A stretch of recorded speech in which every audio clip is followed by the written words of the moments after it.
In this quick tutorial, I'll guide you through how to find your IBAN number on the Natwest mobile app.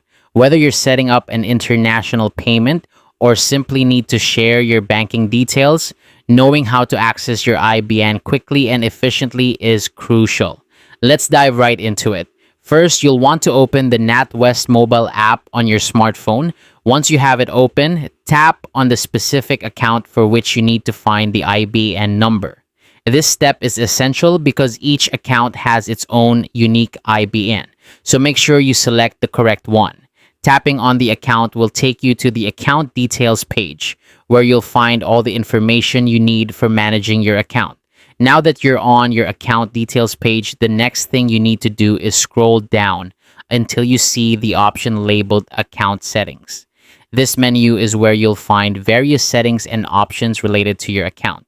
Tap on Account Settings to proceed.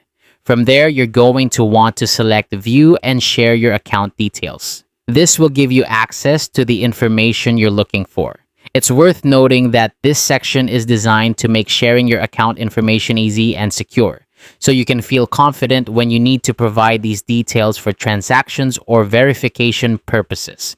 Once you've tapped on View and Share Your Account Details, your IBAN number will be displayed on the screen. Alongside your IBAN, you'll also see your BCSAR SWIFT code, which is often required for international transactions.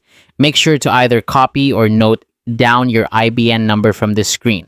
You could take a screenshot for quick reference or use the app's built-in option to share these details securely if you need to send them to someone else.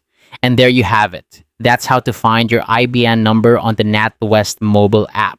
It's a straightforward process that ensures you have quick access to your essential banking information whenever you need it.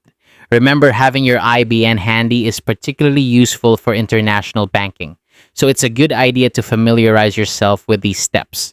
Thank you for watching, and if you found this guide helpful, don't forget to like and subscribe for more useful tutorials.